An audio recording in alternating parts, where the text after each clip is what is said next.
E vamos continuar nesse assunto. Eu vou conversar agora com o Silvio Campos Neto, sócio e economista sênior da Tendências Consultoria. Silvio, boa noite para você. Obrigada por ter aceitado o nosso convite. Eu quero começar sabendo qual é a sua expectativa para o mercado amanhã. Boa noite, Cristiane, boa noite a todos.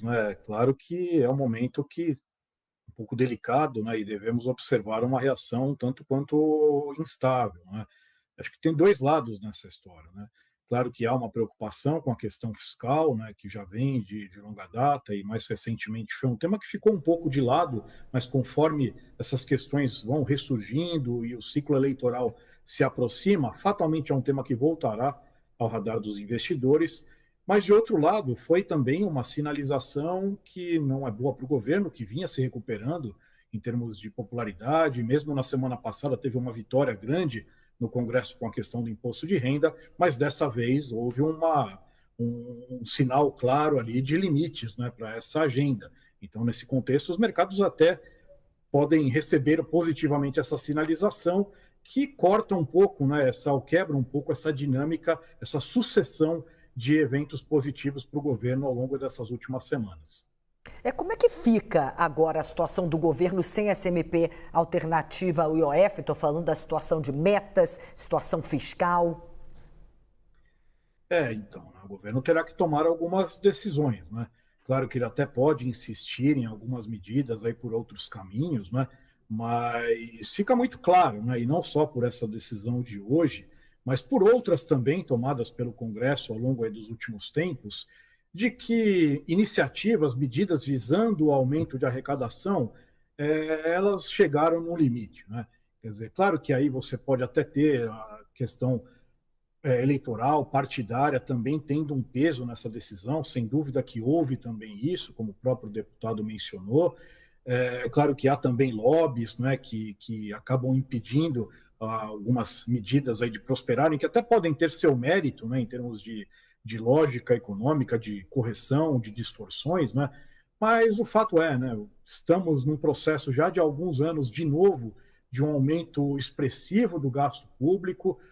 A gente lembra lá atrás, no início do governo, a PEC da transição, que aumentou em 200 bilhões de saída aos gastos no início do mandato, a retomada de regras de indexação que já, de certa forma, colocaram uma dinâmica de aumento de gastos já definida, e mais uma série de medidas, de programas que têm sido colocados que simplesmente vão aumentando esse buraco fiscal e o governo buscando, de outro lado, fechar esse buraco com mais receitas.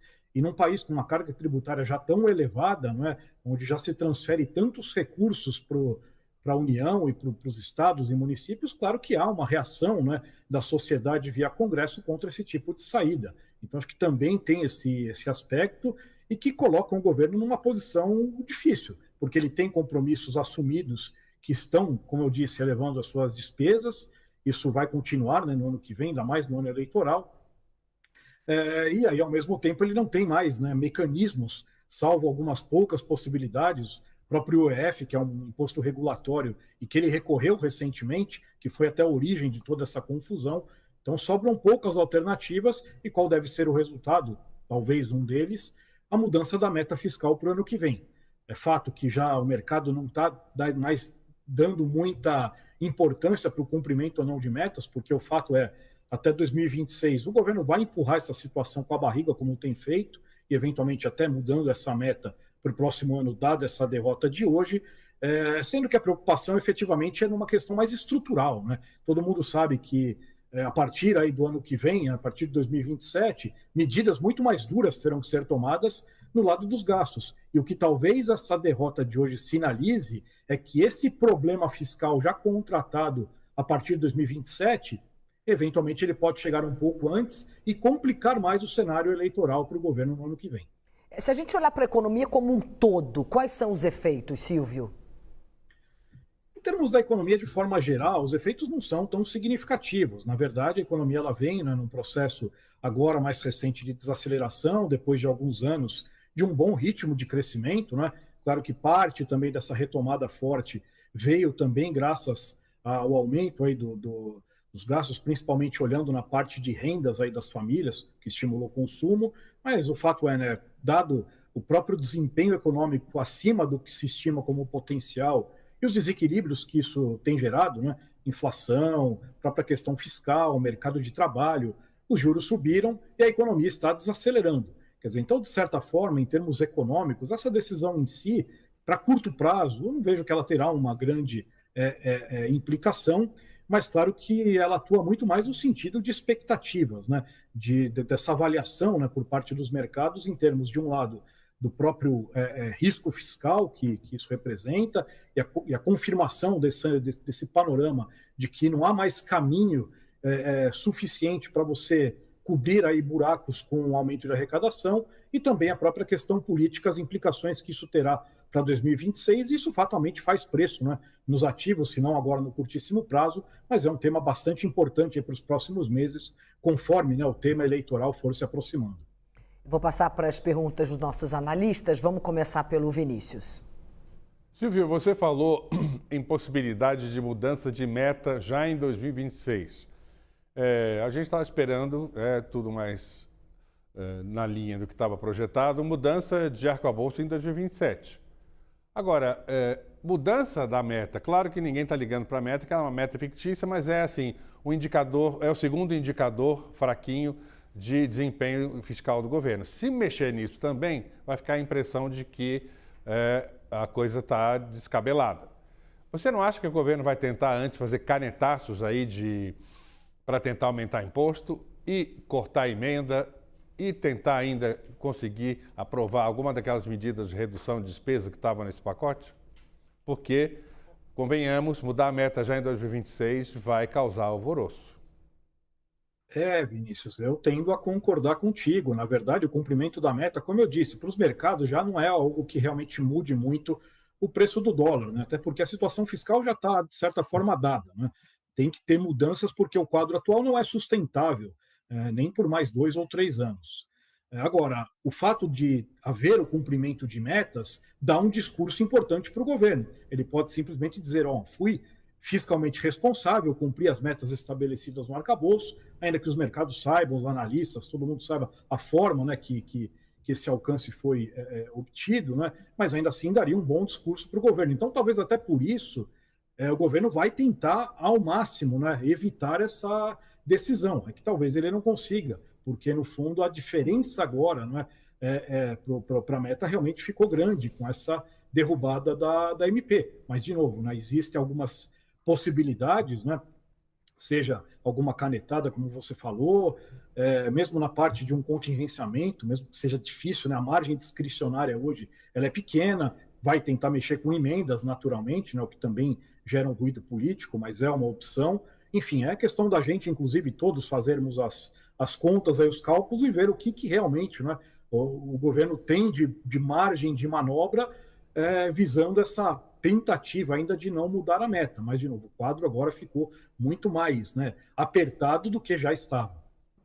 Vamos passar para a pergunta do Eduardo Gayer em Brasília. Gayer, fica à vontade.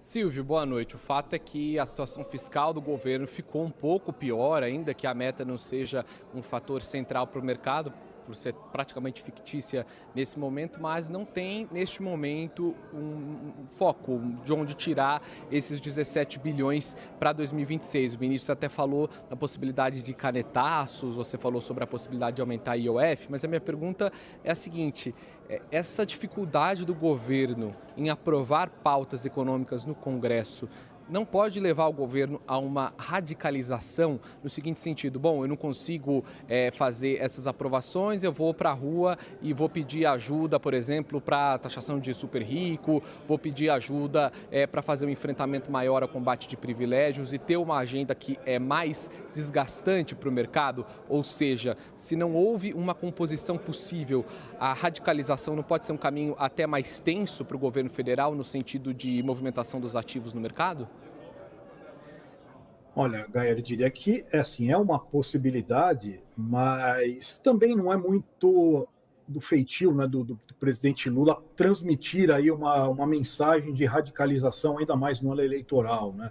Até porque ele sabe muito bem que se for esse o recado, essa mensagem, além de eventualmente ter o risco, né, de afastá-lo daquele discurso mais, né, de angariar apoio do centro, né, de pessoas mais moderadas, enfim, então isso também cairia por terra. Ao mesmo tempo, esse tipo de postura acaba sendo penalizada pelos mercados de uma forma muito rápida, né? E de que forma? Por exemplo, numa alta do dólar, numa alta maior aí dos juros de mercado, e tudo isso criando, né, na população um ambiente mais tenso, mais nervoso, né? Quer dizer, então, de certa forma, uma radicalização, embora a gente não possa descartar, ela tenderia também a trazer frutos negativos para o governo, pensando, né, exatamente nessa tentativa ainda de manter uma imagem, né, um pouco mais moderada, um pouco mais centrista, que foi o que, né, foi feito ali em 2022. Então, eu diria que tem essa dificuldade, né, também olhando a parte política, a reação de mercados, mas, enfim, diante dessa falta, né, de opções, temos que considerar aí tudo o que eventualmente estiver à mesa. Silvio, muito obrigada. Prazer conversar com você. Boa noite. Eu que agradeço a oportunidade e boa noite a todos.